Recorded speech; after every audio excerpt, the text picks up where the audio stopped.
Welcome to the Football Show on PLZ Soccer's YouTube channel. I'm Peter Martin. I'm delighted to say Alan Ruff and Tam McManus are with me here in the studio, and we've got an additional guest, a special guest, Ruffy.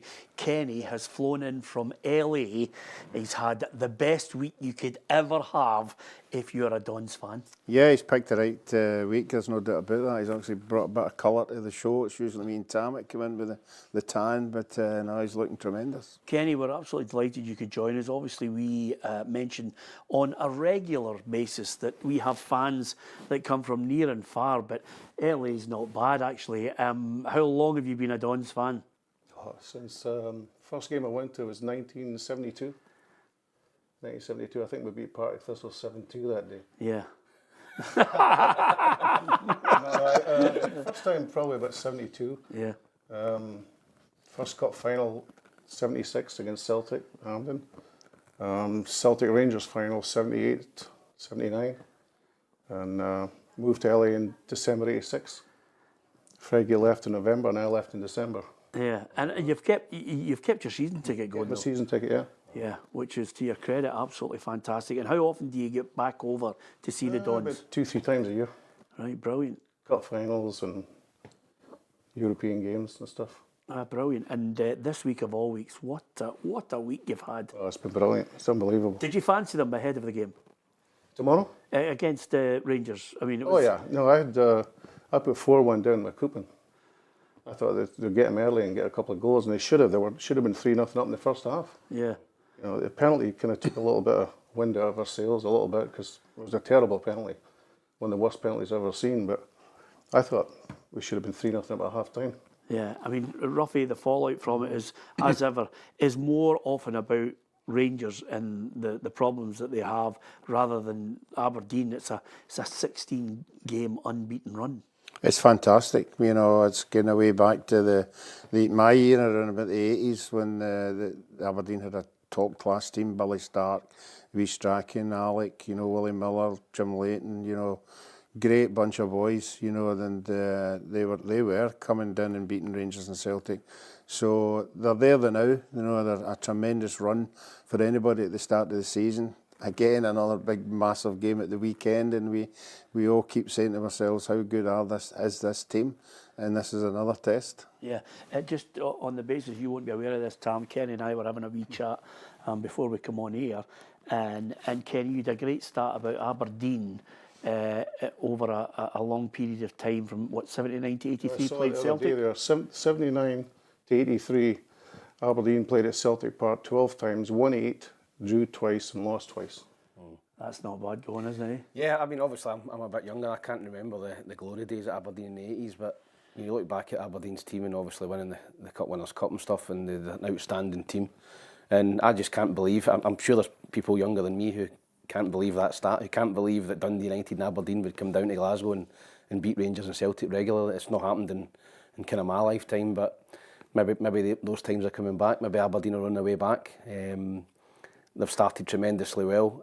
The other night I thought they were well deserving of their win, and listen, if they beat Celtic at the weekend, the Aberdeen fans will be spontaneously combust because they are on some run. I think 16 games, 15 wins and a draw. It must be one of Aberdeen's best starts to a season ever. Yeah, well, I have to say it's not really when you consider Fergie went on the longest unbeaten run of all time. But with that in mind, we've got lots to talk about because Kenny Merchant is our special guest. He's come over from LA. He's a Dons fan. That's the great thing about the programme. We like to get everybody on from everywhere, Ruffy, don't we? And it's reciprocal. Because well, I was just going to say that, you know. I mean, eventually we'll get to see Kenny's spare room, Tam, you know, in Los Angeles. It doesn't. I think we've won out of this. Well, I've been to LA and played in LA. Did you play in America? I played in America, as you know, and I played in the LA Galaxy Stadium, and it's some setup. But I don't know which part of LA he's from, but there's not many poor parts of LA and California. I'm a season ticket for the LAFC. I have a season ticket there. Right. We built a new stadium near downtown, 22,000-seater stadium, and it's unbelievable. I've been to it. Unbelievable. I mean, compared to the Fergie days when we were really good, Wednesday night atmosphere was one of the best I've ever seen. Yeah. Before a game, it was unbelievable. How much you pay for your season ticket at LAFC? About $1,200, about £950. Right. Much is your season ticket at Aberdeen? Pay $460. Right. And do you give it to one of your mates when you're not there? One of the mates use it. Brilliant. Okay. Well, listen, you've got a ticket for the semi-final, haven't you? Yeah, I got a ticket for semi-final. Yeah. How many of you are going? 4 of us come down the car today. Yeah. Yeah. Yep. We're staying in Premiership in Cumberslang and take the train into town tonight and have a couple of drinks and hopefully celebrate the Mons night. Yeah, I wish you hadn't said that, Kenny, because there's about 5 legions of Rangers fans heading to the Premier in Cumberslang right now, just to make sure. It's League Cup. It's a big place. Yeah, absolutely. Yeah, well, let's hope the Premier Inn is as well. It's League Cup semi-final weekend, as if you didn't know. Kenny's looking forward to it as well. Of course, the fallout from Aberdeen defeating Rangers is that many believe Philippe Clement is hanging on by his fingertips to that job. They're already looking at bookies' odds on possible replacements for him. But it's a game against Motherwell. If he can engineer a victory in that game, it'll be a Hampden final. But against who? Is it going to be Celtic or Aberdeen? Aberdeen, as Tam and Ruffy have alluded to, are looking for game number 17, undefeated. Can they defeat Celtic in that semi-final? And we'll also talk about Amorim. He is the Manchester United manager. He becomes the 7th permanent fixture at Old Trafford, trying to emulate what Fergie did in the glory years at Old Trafford as well. Give us your thoughts on that. And thanks to so many of you who are messaging as regularly as Kenny does on the feed. The majority of their feed is sensible, Kenny. When you get the emotional 80% is sensible. So, I'm glad you quantified it to 80%. That's about it. Yeah, absolutely. Martin says Peter's trying to wrangle a free holiday in LA. Martin, why do you think Kenny's here?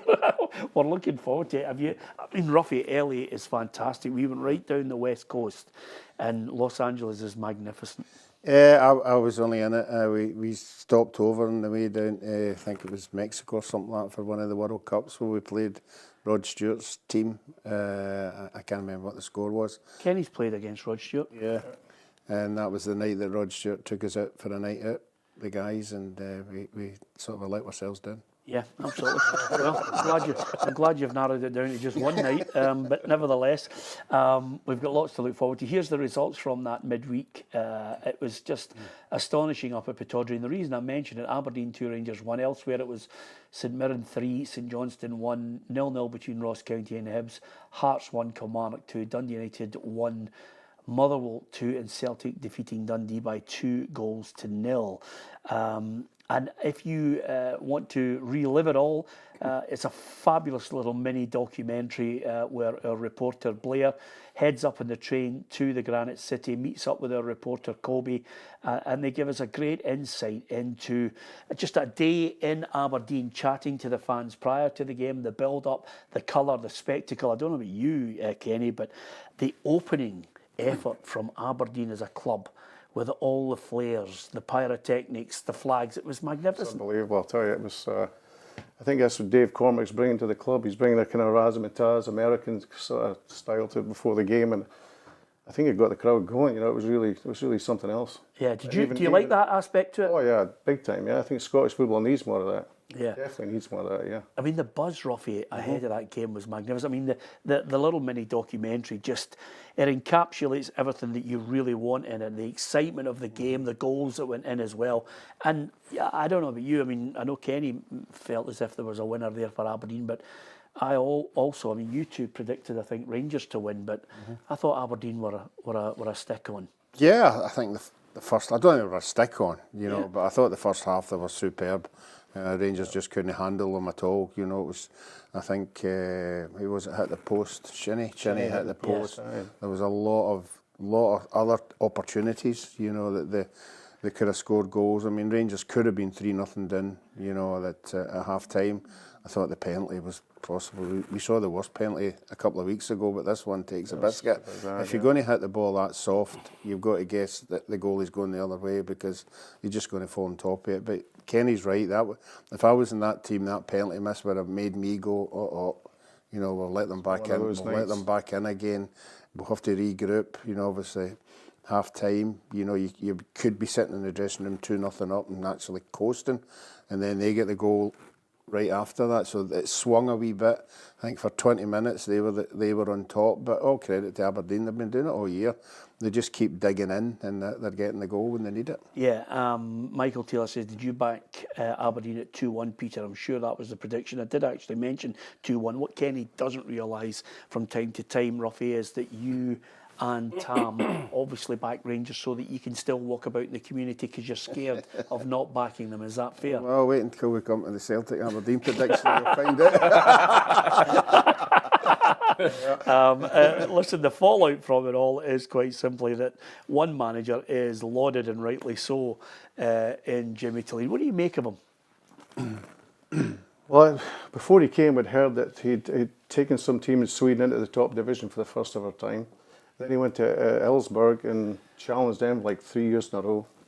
So it's amazing. He's so calm. He says the same thing over and over and over again. It's like, I think he's just brought something different to the city. You know, just, and we've had our problems with managers in the last couple of years. You know, and this guy came in, and I said to my mates, I said, listen, we have to give this guy some time. You know, at least half a season to get going. But nobody expected this. It's amazing. Yeah, absolutely. I don't think anybody expected him to hit the ground running like this, but fair play to him. He's got a match up against Celtic, and our reporter, Kobe Henderson, is up there to get the thoughts of the Aberdeen boss. The Premier Sports Cup returns as Hampden awaits Aberdeen and Celtic, who lock horns on Saturday in a bid to win some early silverware and lay down their markers. The top two in Scotland clashed not too long ago in that 2-2 draw. However, Aberdeen manager Jimmy Thelin insists that'll have no impact on Saturday's game. I think like we always do, like we don't think too much about the last game. It's a new game, it's a cup game.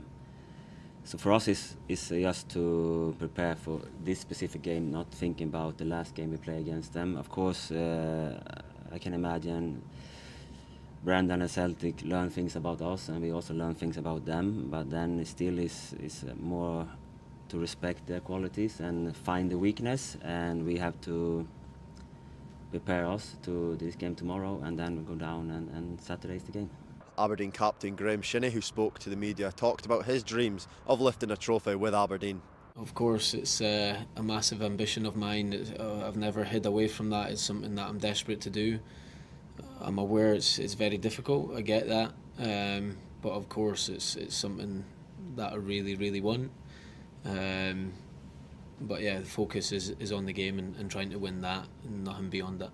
Aberdeen travel down to take on Celtic at Hampden Park on Saturday. Kick-off is at 5:30. Yeah, and if you watch that documentary, he's absolutely priceless in it, because he's absolutely buzzing trying to describe what unfolds at Pittodrie. It is unbelievable. Yeah, it's brilliant for Kobe as well. I think he epitomises the Aberdeen fans at the minute, the excitement they've got up there. As Kenny said, the last few managers haven't worked out, and Dave's finally landed, I think, on a really good manager. And to go 16 games unbeaten at the start of the season, 15 wins and a draw is incredible start for any manager. But at Aberdeen, and to be levelling points with Celtic going into a semi-final, the whole city's buzzing, and they'll be looking forward to it. It'll be a long time since Aberdeen have looked forward to a semi-final as much as they do tomorrow. So. Listen, I still think Celtic are favourites. I still think Celtic have got better players and a stronger squad, but I don't think you can write off Aberdeen at the minute with the confidence that they've got throughout the team. Yeah, question for Kenny, says William Smith. Is there an Aberdeen convention bar in LA? No, there's no. I used to go to the LA Celtic Supporters Club and the Rangers Celtic Supporters Club. I used to be about 3 or 4 of us, but there's only been myself lately. The other 3 haven't showed up. Yeah, it's a dwindling community, but it'll certainly swell when we get over there. I can tell you that for us there. Who's the player that you've? I mean, we've looked at the team. I've got a particular player that I've been so impressed with, and I think it's at the forefront of the success for Aberdeen this year. But from your point of view, who do you like, and who have you seen great improvement in? But the guy Nielsen, to me, just seems to calm the midfield down. He sits in front of the back four. He's calm. He gets the ball. He's letting release Shinnie a little bit. So Shinnie's Shinnie likes to go. If you hit Shinnie early in a game, he becomes a little, goes after people and starts fouling and stuff. But since this guy's been playing alongside him, he's calmed him down a little bit. Shinnie seems to be playing better. He spreads the ball a bit good. I mean, he's been a really good signing, I think. And this Palaversa, I really like Palaversa. I think he's a tremendous player. Yeah. He needs to start more often, I think. I think he's really good. I think he's still in Man City's books, and they signed him for $7 million.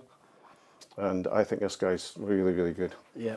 We're obviously going to offer our prediction shortly on this, but everybody's been talking about all the positives around Aberdeen. Even Brendan Rodgers today at the press conference was singing the praises of Jimmy Thelin. Jimmy's done a fantastic job. They have a fantastic coaching staff behind the scenes. I always expect Aberdeen to be up there challenging. Derek had a great period there to see Aberdeen up there. I'm not surprised in the least. It's a semi-final. We're really looking forward to it. We're in a good place as a squad and a team, and we're looking forward to performing. And this is really the big question, Ruffy, because if we've been talking about and waxing lyrical about all the positives surrounding Aberdeen, then Celtic at the moment, we think it's a one-horse title race, and then it's who's going to stop them winning cups. And this is probably of the semi-finals one where it's close to call. Yeah, well, this is the one that other clubs will feel they've got a chance against Rangers and Celtic. It's a one-off game. We all know what the old saying, anything can happen in a one-off game. You know, decisions made for you or against you. I still think that I think Aberdeen will go down there buoyant, you know, with the result at Parkhead and obviously the result in midweek there. I do think it will be a tight game, but I think that obviously as the game goes on, as we've seen this season, when the Celtic substitutes come on the game, they influence the game, whether they take control of the game or whether they score a match winner. I sort of said, I think I said last week that Aberdeen's weakness was they didn't have a bench. I'm going to contradict myself because on Wednesday night, you know, the bench came on, you know, and really affected the game. So, but I don't think they've got as good a players as Celtic on the bench. So I think the Celtic reserves, if that's what you want to call them, will turn that game in their favour. Well, on that point, Kerry, do you, I mean, we always talk about how you approach these games. Aberdeen didn't have a lot of possession at Celtic Park, and in the second half they utilised it to great effect and picked their moments. Yeah. You mentioned Nielsen. For me, Nielsen's pass before McGrath makes the path is the best, because he's already had a wee look up to take two Celtic players out. So, and then the pass into Sockler to score the goal was amazing. So, how do you approach it on a big park? Is there a match winner there for you? Is there something that they've got to do well? Well, I think if we can stay in the game, nothing each at 25 to 30 minutes, because if Celtic score, they can hit you in 2 or 3 in 10, 15 minutes, they can destroy you quick. So I think with Duke, with Morris, a big park, Hampden's a bigger park. Morris is the fastest guy in the league. He's tremendous. I watched him come on the bench on Wednesday. He was unbelievable, the speed of this guy. So I think if we can soak up pressure and we can hit the Celtic fullbacks, Duke and Morris, and Sockler's fast, I think we've got a chance. I really do. Yeah. How was Duke when he was overstaying with you in LA? Because we were worried for him, but eventually you let him go. I kept him fit. I had him running around the block every day. He was went back to Aberdeen pretty fit. You know, that was another amazing thing. I thought, you know what, this guy's done. He's never going to play again, because other managers probably would have done that. But Thelin says, you know what, I want to see how he trains. Well, about 4 days after training, he says he's going to be part of the squad. So he saw something. The guy's a talented kid. He really is. Yeah. I think the agent kind of messed his mind up a little bit, because after the first season, I heard a rumour that Leeds put a bid in for him, and Aberdeen refused it, and he went a little bit in the huff because of that. But the guy's a talent. There's no doubt about it. I mean, he's strong, and with him and Morris in the wide areas, I think they can damage Celtic. I really do. If we can stay in the game the first half. Yeah, that's the key to it all, though, Tom, is the fact that, you know, Kenny's highlighted a number of players who've got the ability to do something. They've got to stay in it and ride the storm out before maybe picking that moment once again. Yeah, I think the first goal is crucial for Aberdeen. I think that Celtic are a winning machine in cups. You've seen that over the last 10, 15 seasons. You know, they don't lose many cup games. Do you think they've got to score first? Yeah, I think Aberdeen have got to score first. I think if they open up and chase the game against Celtic, you're talking about the pace that Aberdeen have got. Celtic have got pace with Kuhn and Maeda as well. So I think, you you know, Aberdeen score first. I think that's their best chance of getting through. It's a one-off game, as Ruffy says. Anything can happen in a big game, in a one-off game. But yeah, I think Aberdeen go into it with confidence, Peter. As Ruffy said, the bench is strong as well. You know, guys coming off the bench, it was the same the other night as well, coming off and affecting the game. And they've got pace and quality in the final third. So I think Celtic will win the game, Peter. But I think it'll be a great game. I think there'll be goals in the game. I think Celtic might just nick it 2-1. But regardless of what happens, I think Aberdeen have got every chance this season of finishing second and splitting off. I think Tom's right. I think that the semi-final last year, Murphy scored first, remember, and I think that gave them confidence, and that was a great game last week. Oh, brilliant game. And Peter Levin ran that game, and hopefully he can tell Thelin because I think the bigger part's going to help us. I really do. Yeah. The other thing about it, and I think it's a good point that Kenny made, and you've picked up on, Ruffy, Clarkson, Palaversa, Bessie and Morris and Ambrose. And let's not forget, Papagay is nowhere near the team at the moment, injured. You know, so... Nisbet as well. And Nisbet as well. I wonder if, you know, there's a real... You know, there's players there that can come on and make an impact. There certainly is, you know, but I think the biggest problem for Aberdeen is, and I keep saying about it every Monday I come in here, Celtic's possession of the ball is like 70%. 70%. Aberdeen have to change that. Aberdeen have to reduce Celtic's use of the ball and being on the ball. You know, they need to get their same percentages up there. And when they get into the latter third, they've got to punish Celtic. You know, but we've seen in certain games when Celtic push up, you know, the centre halves push right up halfway line. You know, if you've got guys like your midfield boy who can see a pass through them and behind the fullbacks, there's always a chance. But it's on the day. It's where the game goes. You Don't know, worry, you're not going to disappoint, Kenny. No, we already said we can't stand some of your predictions. No, I get it. It's so important, the first goal. It's so important for both teams. More importantly for Aberdeen, because we've seen Celtic losing goals and no bothering about it because they think they've got so much quality. We'll turn it round eventually. It might be the 60th minute, 70th minute, 80th minute, but we'll get chances, you know. So if Aberdeen do get it, they've got to show that they can hang on to it for the rest of the game. Prediction? 4-0 Celtic. That's good. I've been watching predictions the last couple of weeks. Dundee was a draw. Hearts was a draw. Celtic was a defeat. Yeah, absolutely. Rangers was a defeat. What are you trying to say? I'll tell you one thing though, Kenny. You might get it right, maybe. October. I mean, we all hung on October, didn't we? We hung on October. Well, that was the West Coast media, you know. October, because they've got they praise you 1 minute and then they want to say, well, then they got to do this or October or. But you know what? This guy wins games with 35% possession. He's known for it. Yeah. He knows how to stay in the game. And you know, Aberdeen had dominated every game. They're not playing the best football I've ever seen. But against the 2-1 game we played, the 1-0 up at Ross County, we went through the 2-1 against Motherwell. They were pushing. You know, Rangers pushed at 1-1. And you disagreed with me about Hearts. I know that. But I mean, boy, Hearts had some chances in that game. Lots of chances in the first half, yeah. But Shanklin, you could throw the goal at Shanklin. Now he couldn't have scored. He can't have scored to save his life, right? Yeah, absolutely. You're right. And that's a big factor in Hearts' season. Before I get your prediction, you know, a lot of people saying Aberdeen doing great credit to them. It'll be interesting to see what happens when they lose a game or two. They can't keep digging out 1-goal wins all season. Credit to them. A lot of people have been very complimentary towards Aberdeen and what they're doing. I mean, it's a nonsense to suggest that they can't keep digging them out, because they can. I think the key to it all, just as we get your prediction, Kenny, is if they can stay ahead of Rangers and get to January, I think, you know, it depends on Dave Cormack's backing, but tell the manager, go and see if you've got another 2 or 3 golden nuggets that you've unearthed already. See if you can get a centre half, for me, a winger and a striker. Definitely need a centre half, because Malloy's, you know, he's against Celtic. It was probably the boy's biggest game of his career. 75,000 they paid for him. 23 years old. The only backup central defender we got is McDonald, and he's in his 30s. So I think in January he has to either get somebody from Scandinavia or get somebody in loan.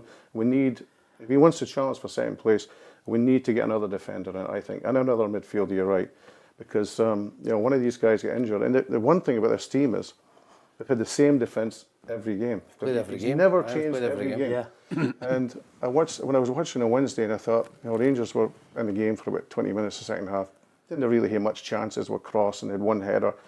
And I looked at the bit, he's bringing 3 guys on at once. I was like, I've never seen that when it's taking a chance, but it works every time, Yeah, absolutely. Phil Marsden for his substitutions. Listen, that's where managers earn their corn, making those decisions, looking at a game, working out the strategy and saying, right, I'm going to change it and it'll have an impact. And that's one thing that Brendan Rodgers is able to do, as we've talked about. So you've gone 2-1 Celtic. I'm doing 2-1 as well. Yeah, I'm not going to let you down, Kenny. I'm going to go 3-1 Celtic.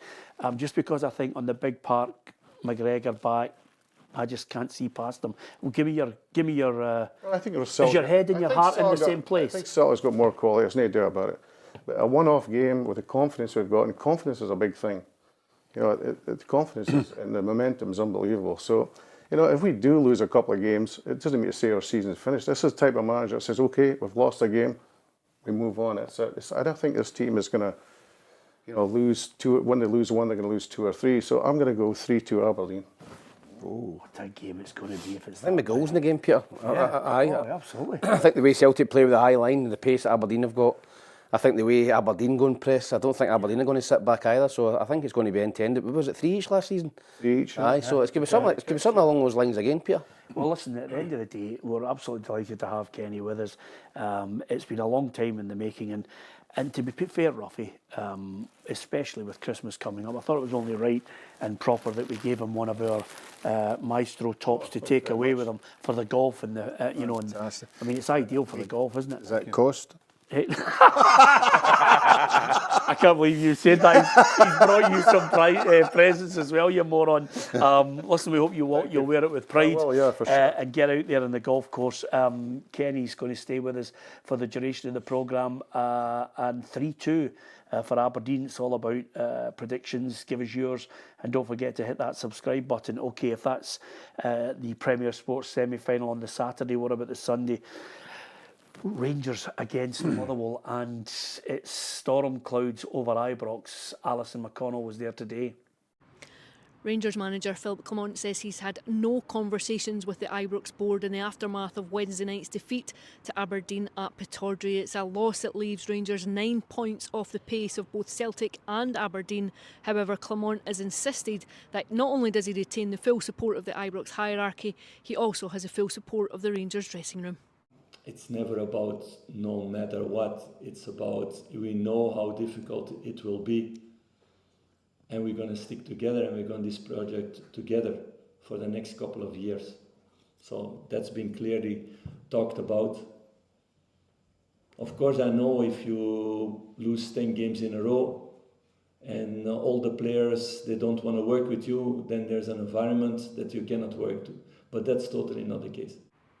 Rangers play Motherwell at Hampden on Sunday afternoon in the Premier Sports Cup semi-final, with Clement maintaining that he's confident that he can still get it right at Rangers this season, as he pointed to the fact that it retains a very long-term project that he was given full charge of.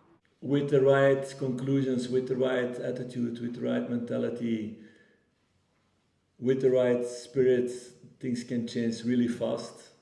And we're working really hard on that with all the group, to on the pitch about what to do, off the pitch what to do, and to know what this club is about, and that every loss is a drama. It's a really bad thing. That's what you need to live with, that's what you need to embrace with, because of that you have also the good moments. All eyes on Hampden this weekend. Sunday's game, it's Rangers versus Motherwell. We'll be with you all the way to give you updates and immediate player and manager reaction from that one. Yeah, really looking forward to it. Okay, I did get it in the neck from a couple of people on social media, Ruffy, when I suggested basically that the Rangers, on the back of the results, can't really afford to sack him, and especially if you listen to the facts, which is an outgoing chairman in John Bennett, an incoming interim chairman, saying that they have to have a long-term strategy. Yeah. He is again, voicing conversations that he's had with that board, saying this has got to be a long-term plan. So for me, there's more pain on the way. I think there's a breaking point. Yeah, every time he comes out, he lets everybody know he's got a brief. He's had a meeting with the directors. The directors have said, look, you need to reduce the squad. He's done that. I think it's 17 players out the window. You need to reduce the wages. He's been given a brief, and as long as the board keep believing that the brief that they've given him, he's doing that. The breaking point for me is he's not got a brief for the supporters. If the supporters turn on him, then that's when you see boards reacting. And I mean big reactions. As Rangers supporters doing numbers if they don't like the way things are going. It just depends to me how strong the board are, because they're the ones that have put him in this position. And as long as he keeps ordering the brief that he's got, you would like to think the board will hang on for that year or two. But the big question is, will the supporters? And that the supporters will be the ones that will change that brief right out the window.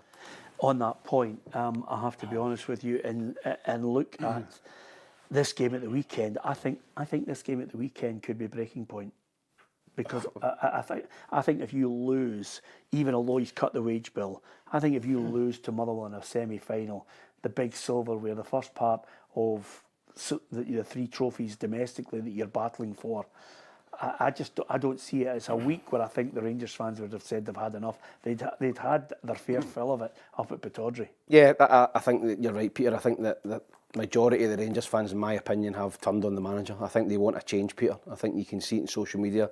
People I speak to, Rangers supporters, they're wanting a change. They don't believe in the manager. I said it the other night, he's been in the job just over a year now. He was appointed last October. There's no clear pattern of play. How does he play? You know, you see Jimmy Thelin coming in, you see Simo Valakari coming in at St Johnstone. A couple of weeks in, you go, you're playing 3 up front. You know, they're pressing high. You can see the way they're trying to play it. I get that it takes time to get that fine-tuned, to get better at it, but straight away you should be able to see how a team plays, how a coach wants to play. And I don't see that for Rangers. They don't look like a well-coached team for me. So I think that the pressure is on big time. I think if he loses at the weekend, the fans, I mean, they'll be thinking for the rafters, you know, wanting him out the door. You know, not only him, the board. So I do think they're one result away from the whole thing falling apart, and this could be this weekend. The problem here, and again, Kenny, you've witnessed it, you know, as a fan at Aberdeen, where the board tried to make the right decisions. At times, you know, although Tam knew Stephen Glass, I thought some of the appointments were ridiculous because you needed to look for experience. Even when they looked for experience, they just picked the most ridiculous candidate in Neil Warnock. Yeah, Stephen Glass coached in the A-League in America, which to me is like equivalent to maybe League One in Scotland, maybe. Yeah. And a great player for the Dons, he really was, but that was an appointment. I was shocked. And he, you know, he's a new chairman coming in. He's got his new ideas. Brown was brilliant for us as a player. I like him as a player, but Stephen Glass wasn't ready for that job. And Robson took over and saved us for 78 games, and you know he deserved a chance as well. He probably wasn't ready for it either, to tell you the truth. I know that the rumours was a lot of players didn't like playing for him. He was stubborn. He played 5 across the middle with the McKenzie and Devlin, and now we're playing a back 4, and these guys are better going forward than they were when he played. He wouldn't have changed his tactics. Yeah, a good player, but it just was, you know, it had to go. Too young, I thought. These guys, same as the great Hibs and Naismith, to me, should start in the Championship or start someone else, because to me it's too much pressure for a young guy who's never had a job like that before. yeah. And on the flip side of this, Ruffy, Philippe Clement has the experience, but I don't see the team coming together. They lost to Celtic, they lost to Kilmarnock, they've lost to Aberdeen. Even when they're winning games, the Rangers fans are not fooled by what they're watching. It's turgid at times. Yeah, I mean, Tam's touched on it. There's no structure to the team. There's no set 4-4-2 or 4-3-3. You know, he seems to have a team. I think the back 4 know what they're doing, but apart from that, the rest just seem to be all over the place. You know, there's no structure. They're just hoping that one of their big players comes up with a goal. You know, and when that doesn't happen, obviously they're not going to win games. But certainly, I still think they've got good players. You know, but they're relying on these players to turn it on a specific day, and that's what they'll be hoping at the weekend. Can they afford to sack him? No, they've already put out there the state that the club's in. I think it's 17 million or something like that. I don't think it goes down to money. I think if they sack him, they'll have something in his contract, or they'll have something in his contract. It's just, for me, and I keep repeating it, it's all about the board. I mean, I've been there sitting on a board when the fans don't want you there. It's a horrible experience when it's not only you, it's your family, it's who you've brought as a guest, it's who you're thinking, and you've got to be really strong to sort of put it to the side and say, look, we've got a plan here, we're going to stick to this plan. I'm sorry we're not winning cups or we're not winning games, but you need to hang in there. And again, it depends whether the fans want to hang in. Yeah, but what do you call, what do you hang in for change? You're not going to change the board, because quite simply, there's two people in there at the moment trying to create a bit of stability in George Latham and John Gilligan. There's 5 people who are major investors who don't want to be at the forefront of the abuse that's coming. You've got fans prior to games holding up banners, questioning the board, big decisions, telling them it's time for change. It's not going to happen, because quite simply, there is no white knight coming over the hill with bags of cash who wants to buy Rangers right now. Yeah, and you look at the figures. Why would anybody want to invest in Rangers? You know, they're losing money every season, Peter. So it's not a great investment if you want to go and put money in. So, yeah, the only thing for me as a manager, I think the supporters now for me are they've had enough of Clement. I think it was the same with Beale. You know, Beale got to a point where it was toxic, and they just thought they have to change the manager. I don't think it's quite there yet, but I think it will turn that way. And if they get beat off in Motherwell at the weekend, Peter, I think that will be toxic, and I don't think they're absolutely brilliant. He's been absolutely. Mackenzie was going past him like he wasn't even there. Yeah, well... Bad tactics, I thought. I really did. And they had nothing up front. I mean, I kind of studied the guy at Dessers for about 10, 15 minutes, and his positional sense to me was terrible. And the first 10, 15 minutes, all he wanted to do was kick Rubezic. That's all he wanted to do. Yeah. He was lucky he stayed in the park the first 5 minutes, because he took a swipe at him. But some of his positional sense was just, he was outside the box when he should have been inside the box. He was behind defenders. I mean, they don't have much up front, Rangers. I was shocked. I mean, it's not the Rangers I grew up. Aberdeen were beating Rangers when they had Ferguson, John Brown, and guys that were, I could looked at that team. I thought, no leaders. It's a weak lot. I'll have to tell you, they're a long way from the likes of John Brown. I don't even think there's anyone that could lace John Brown's boots in that side at the moment. I certainly don't have the fight and the character for it. They're going to have to fight, though. They're up against a Motherwell side that I think, when you look at their season, it's certainly been incredible so far. And Kerry was out there to get the thoughts of Stuart Kettlewell. This week, Stuart Kettlewell has been preparing his side to take on Rangers in the Premier Sports Cup semi-final this Sunday in what will be their first visit to Hampden since that defeat to Celtic in 2018. But the Wales boss believes his side have the mentality and experience to take the fight to the Glasgow outfit. And I think the biggest resilience that we've shown this season is I'm probably sitting with 8 senior players, first team players that I could make a real case for starting in my team on Sunday that haven't been available since the start of the season, some of them, and obviously the ones that we've lost recently. But we've not felt sorry for ourselves. We've just continued to try and find a formula, including asking the likes of young Ewan Wilson to move for left wing back and go and play in the middle of the park against Dundee United. Marvin Coletta coming in for his second senior start. First one was against Celtic. So there's a number of good stories in there. And we're just trying to kind of ride that crest with the wave just to make sure that that's something that continues for us. 18-year-old Lennon Miller has been the man of the moment for his side in recent weeks, and Stuart Kettlewell confirmed that certain responsibilities will continue for the youngster this Sunday. Yeah, listen, a really easy one for me to tell you that providing any kind of disaster or anything like that at all, Lennon will captain the side on Sunday. Lennon got the armband on Wednesday. There's a number of factors. You talk about how well you perform. You talk about leaders as in do as I do. Or as I say, or whatever, but he maybe not the loudest voice in there, but his level of performance, I believe, leads other players. I believe at times some of what he does on a football pitch can be an inspiration to others, even at that young age, even at that tender age. So yeah, easy one for me to tell you that he's going to captain the side on Sunday. Whoever comes out of Sunday victorious will meet either Celtic or Aberdeen, and that all-important final kick-off is at 3 o'clock. Lennon Miller, 18 years of age. Brilliant.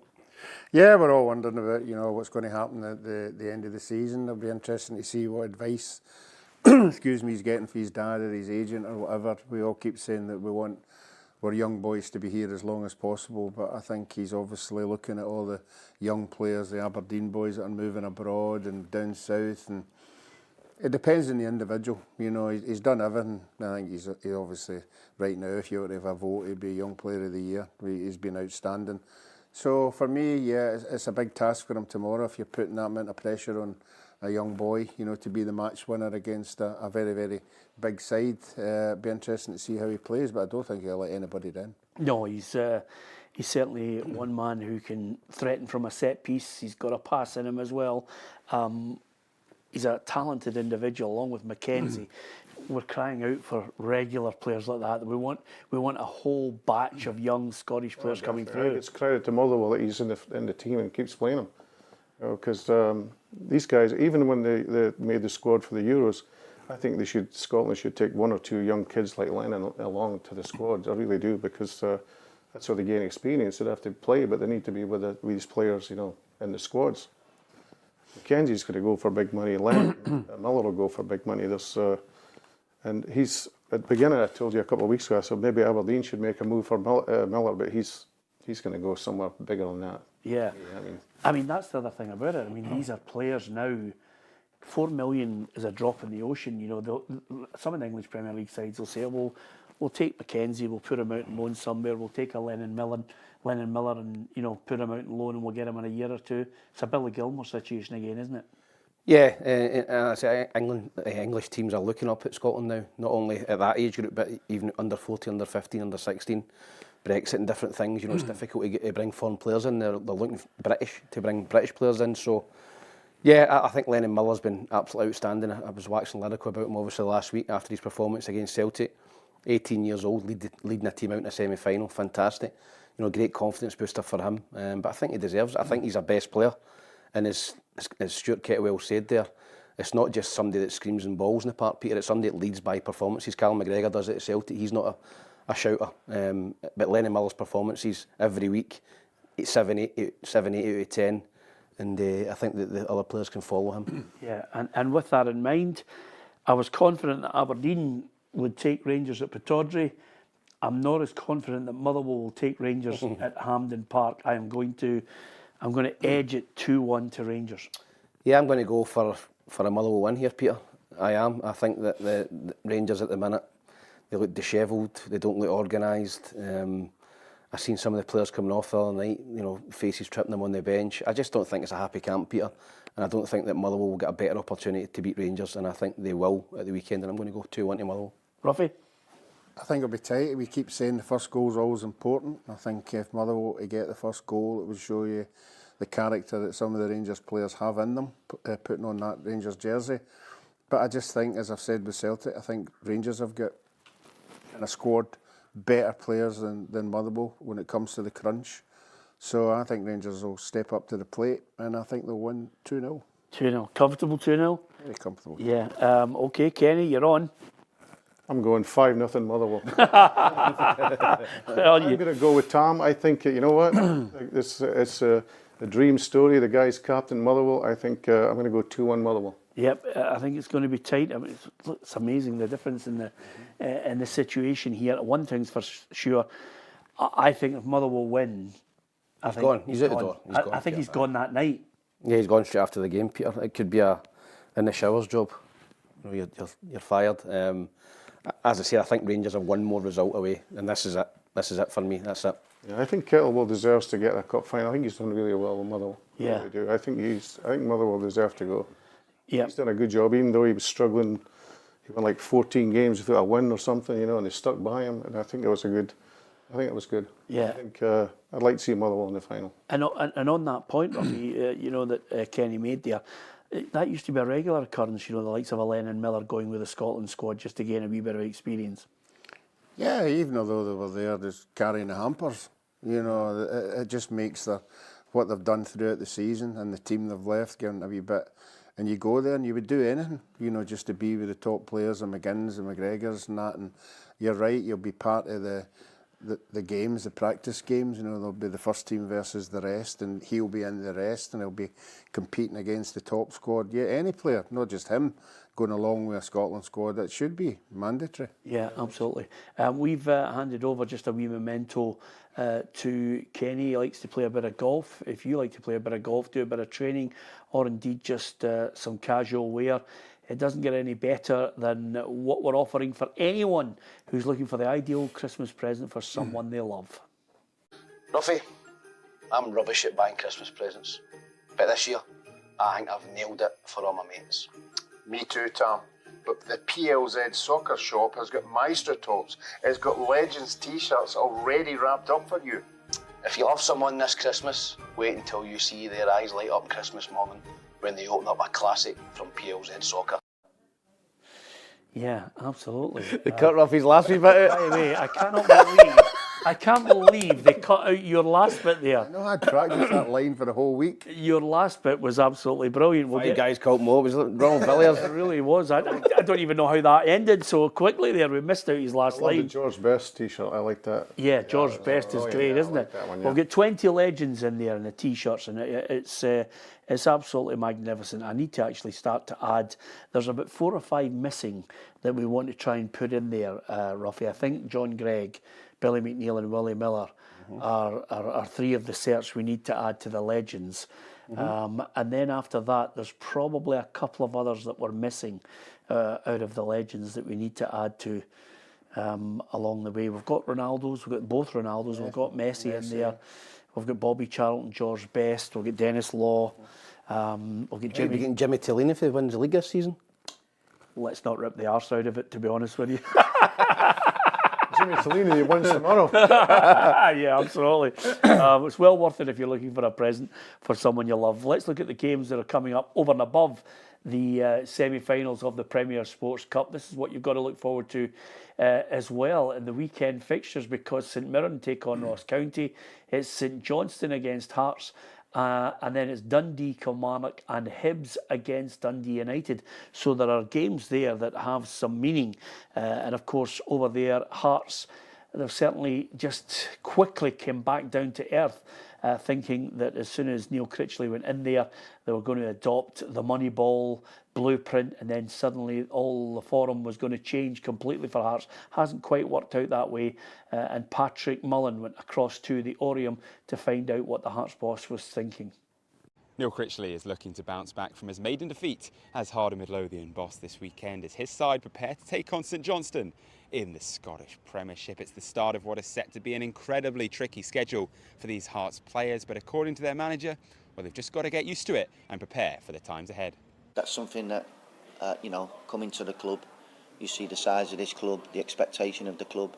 We want to be a club that's successful and competing in Europe, so therefore you have to develop that mentality, you have to develop that way of working that gives you the best chance of success in every game. So the games programme is the games programme. Players will tell you they want to play games, and if you're playing lots of games, then it normally says that you're being successful. It's something you have to deal with. Last season, Lawrence Shankland, well, he was scoring goals for fun. It was 31 goals in all competitions. Now 15 appearances under his belt, but only 1 goal to show for it. But you have to say, Neil Critchley, well, he's not too worried just yet about his star striker. No, I've been really impressed with him. I spoke to him again on the training pitch this morning, and of course he's a striker. He wants to score goals. He's frustrated that he's not hitting the back of the net, but I think his all-round contribution in the last couple of games has been fantastic. I think he's played like a real captain, a real leader. He's brought so much more to the team in the way that he's played and led the line for us, and he's been so close to hitting the back of the net. If he keeps putting himself in the certain situations, then with his finishing ability off both feet or in his head, he will get goals, I've got no doubt. It's St Johnstone versus Hearts, and in the Scottish Premiership kick-off is Saturday at 3 p.m. Yeah, and that's the difference. That's why they're down at the bottom end of the table, Ruffy. Yeah, I'm just wondering what he did say to him at the training. Probably saying, going, he's a goal. Exactly. I mean, it is. I mean, when you rely on one guy to win games for you like they did last year, it was awesome. You know, some of the goals he scored got him into the Scotland squad. It's not happening this year. That you look at their team and you don't look, if there's another prolific goal scorer in that side. Obviously, Boyce has been out for a wee while as well, so they're relying on the likes of Spittle and the midfield players, you know, to come up with the goods, which he should be. A striker's not going to score goals all the time, so but they need to get him to start scoring very, very quickly. I must admit, I mean, he had one chance in the game. I was at the Derby match, and he had one chance in the first half, straight at the goalkeeper. They relied on James Wilson to come on and salvage a point for them. He doesn't look mobile enough for me at the moment, Kenny. He's not, no. He's not the quickest player, ever been the quickest player, but he just seems to, you know, just when a striker can't score, it just continue. It just gets harder and harder and harder. Maybe once he gets one or two, he might, you know, get going, but it's too late now. They're struggling to be in the top six, which is shocking. I would never thought that. I thought we'd be challenging Hearts for third and fourth. I thought if we get fourth this year under Jimmy Thelin would be a decent season, but it's unbelievable what's happening. And the Hibs too, you know, I've got a soft spot for Hibs a little bit because my idol Joe Harper played for them. He was my idol, and I liked Hibs in the 70s. They're a great team, and you know what? I'd like to see Hibs and Hearts move up a little bit up the table. You know, I'd like to see them challenge. I'd like to see Aberdeen Hearts, Aberdeen Rangers 6 points between 4 or 5 teams in the league. That's what we want, like there is in England, but. To see them two struggle in the bottom of the league is incredible. It really is. It's amazing how the connection between you and Ruffy is incredible because you used to hang about with Joe all the time. Yeah, Joe was my roommate, you know, in the Scotland squads, you know, and it was really. It was a task, really, wondering what time he was going to come back at night. Exactly. Yeah. Why did him say that to somebody? I know, exactly. I was about to say there were much more than just teammates. And I believe he's back at the hospitality now. I think he's in the hospitality. He was away for a wee while. Oh, he was great wee player. He's a brilliant player, yeah. Yeah, and loved at Easter Road as well as he didn't get along with the chairman, Tom Hart. You know, that was his problem. But Turnbull brought him back there, and the year after, Ali McLeod brought him to Aberdeen, which was brilliant because he was some player. Yeah, fantastic. Okay, as far as St Johnstone against Hearts, Ruffy, Simo Valakari, he's certainly got, I mean, he's got one of the top goal scorers in the league in Kimpioka, so... Yeah, Tam touched on it earlier when we were talking about it. He's more adventurous now, he's playing more attacking players. Obviously, Nicky Clark's been given a new role, which suits him as well. The other two guys up front are doing most of the running, but...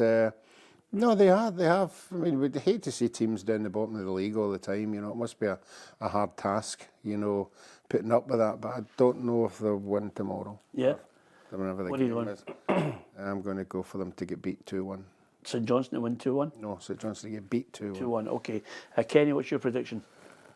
I think Hearts will win 2-1 also. I think it's time for Hearts to win a game. Yeah, I'm going to go Hearts to win 2-1. 2-1 to St Johnstone. Okay, there you are. There's a big split in it at the moment. St Mirren against Ross County. We touched on this, and I didn't actually know this story that was coming out as well. But Kevin Van Veen, Jayden Brown, they've been left out of the squad. Obviously, there are problems in the background. Rooney's already been dispatched long away from the Paisley outfit. And now you're starting to hear and see the problems a manager has to deal with when there is indiscipline and misdemeanours happening off the park. Yeah, a manager's job. I've never been a manager. Ruffy's been a manager. You know, it's more a kind of social worker now these days as well, Peter. You've got people off the pitch. You've got one guy who's already left after getting into trouble off the pitch. You've got another two, Kevin Van Veen and Jayden Brown, up in court. You know, so the manager's got to deal with all this whilst trying to pick a team, whilst trying to do tactics. You know, he doesn't know if he's going to have these players available. So it's bad. It's poor for St Mirren. It's poor for the manager because there are 3 players who, you know, were first team players and about the first team, but there's nothing a manager can do about that. That'll get looked after off the pitch. And but in terms of Stephen Robinson, he's got a lot on his plate at the minute. Yeah, he hasn't half. And again, he's trying to emphasise to anyone who will listen that his job is all about what his players do on the pitch. My job to worry about football, that's what I paid to do, so it's my job to make sure the players are ready to go, that they're in a positive frame of mind, and they are. You know, there's a really good atmosphere around the place after the result. There's people coming back to fitness and form, which is great to see, and I'm confident that we will get through this period as we always do, and we'll come out stronger. St Mirren to win 2-1. Ross County haven't won away from home. No, and me, I'm going to go 2-0. Kenny? I'll go 1-1. I think Ross County are a stuffy team to beat, and I think I think it'll be 1-1. Yeah. 2-1 St Mirren. Okay. The other matches we'll talk about on the Sunday after we get a quick news update. Hello and welcome to your daily news headlines on Friday, 1st of November, sponsored by Arnold Clark. Jimmy Thelin could break his own record of unbeaten matches. He managed 16 unbeaten at Elfsborg and he could make it 17 for Aberdeen on Saturday as they take on Celtic in the Premier Sports Cup semi-final. Stuart Kettlewell, speaking ahead of Motherwell's clash against Rangers in the other semi-final on Sunday, says that although there's a huge financial disparity between the two clubs, they are still full of belief. And the big difference comes that, you know, Rangers spend millions on players and we look for free agents and we look into the loan market very simply, and you know that's not mind games for me at all. That's just the harsh reality of it. That's just what the reality of the situation is. But that doesn't mean to say that we don't believe in ourselves and that we don't believe that we can go there and cause some sort of upset. Derek McInnes says that he wants a complete 90-minute performance from his side as they travel to Dens Park to face Dundee in the Scottish Premiership on Sunday.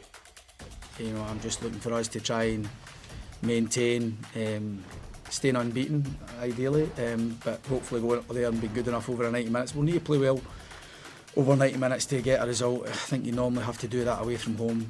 And finally, Manchester United have appointed Ruben Amorim as their new head coach. He will officially take charge from November 11th. Those were your daily news headlines on Friday, 1st of November, sponsored by Arnold Clark. For more exclusive news and breaking news content, please be sure to download our app and subscribe to our YouTube channel. Thanks to Cara. Yeah, battle again of two guys who used to plot the victories at Kilmarnock, now head-to-head once more in Tony Docherty and Derek McInnes. It's Dundee Kilmarnock. Tam, how do you see it going? Dundee will be smarting from the way they lost the game to Kilmarnock about 3 or 4 weeks ago, Peter. You know, 2-0 up and lost it 3-2 in the last minute. I'm going to sit in the fence and go for a draw here. Both, as you said, both managers know each other well. Tight game. I'll go one each. Yep. 1-1, Kenny? 2-2. 1-1. Wow, we're all going for a draw. Fantastic. Okay, if we are scathing about Philippe Clement, then Hibs against Dundee United, can he afford any slip-ups here, or is he just, at this moment, in my mind, he's just got to be given time to try and get as much support as possible, get a transfer window in. I'm sticking with David Gray, even although I still see the same problems that Rangers have. I don't see a style about them. Yeah, and I think they will stick with the manager, Peter. You know, they've went through 5 managers in the last 2 years. You just can't, it's unsustainable for a club to do that, to keep sacking managers, you know, paying them off and bringing new guys in. They've got to stick with David Gray. It's painful at the minute to watch Hibs. I watched it the other night against Ross County. It was poor to watch, but they just need to stick with the manager. This is a game they should be looking to win at home at Easter Road. I know from previous experience, when Hibs are struggling as a player, the fans are on your back straight away. So I think it's important for Hibs to start the game well, get in front, and then try and go on and win the game. If they lose the first goal again, the fans will be on the players' back. So we all speak about the first goal being important, but I think in this game it definitely is for Hibs, and I think Hibs are capable of winning the game, and I think they will 2-1. Yeah, I've got Hibs 1-0 in a rotten game. I'm going to go to this game, Ruffy. Obviously, you know what I'm like. I just go to games where managers are under pressure. The vulture. I know. What do you think? I'm going to go Hibs to win 2-0. Kenny? 2-0 Hibs. 2-0 Hibs. 4 Hibs wins. Yeah, Harper and Alan Gordon to score. Right, okay. And of course, just before we go, a couple of things I want to get onto. Amorim, Man United boss. We talk. Kenny knows only too well the golden years at Pittodrie under Sir Alex Ferguson, and he recreated it all at Old Trafford. Nobody can fill his boots. Is this the man? Well, I don't think he's convinced everybody, and everybody's got their tuppence worth to say about this appointment. I'm just gobsmacked at the amount of money that's getting thrown about for it to get here, for him, for his backroom staff.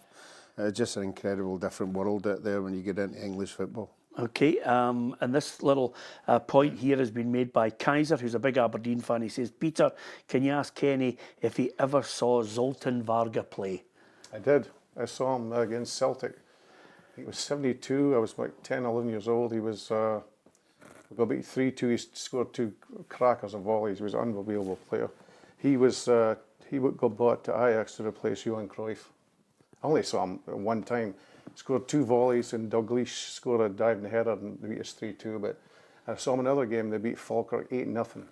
And a Wednesday night in Varga was just something else. Yeah. Silky, thin guy, would just glide past players. He was an unbelievable player. Probably one of the best players we ever had. He only played like 34 games or something, that was it. Yeah. Did you ever see him, Ruffy? I think we all remember him, you know, because there was a big influx at Aberdeen, wasn't there? A foreign There's guys in players. Aberdeen now are called Zoltan Varga. You know, there's a guy, Yeah. Zoltan, I've seen a couple of guys are called Zoltan Varga. Is that right? Oh, well, maybe he took a leaf out of Ruffy's book and just spread the love all across the whole city. There'll be a lot of Jimmy Thelins coming up. Yeah, a lot of kids walking about with a Scandinavian voice and a beard and moustache. But listen, it's been a joy having you on. What's the plan then for the weekend? Is it a few scoops and then head to the... Take it a little easy tonight, maybe go into town for an Indian and then celebration tomorrow's night, Peter. Yeah, okay. Listen, it's been brilliant having you. Thank you very much. And of course, for us, the great thing is, Ruffy, it's just flights over. Just flights. I mean, You know, go tickets. I'm really looking forward to the games over the weekend. If you love Scottish football, get out there and support your team. And on Monday, we'll reflect on those Premier Sports Cup semi-finals to see who's going to be playing in the final. Great to have Kenny on with us, of course. We will have more and more fans coming on, as well as some very, very special guests. If you love the content, hit the subscribe button. If you want all the breaking news at your fingertips, download that PLZ Soccer app as well. From Ruffy Tam, Alan Ruff, Tam McManus, Peter Martin and Kenny Merchant from Los Angeles, thank you for listening and watching.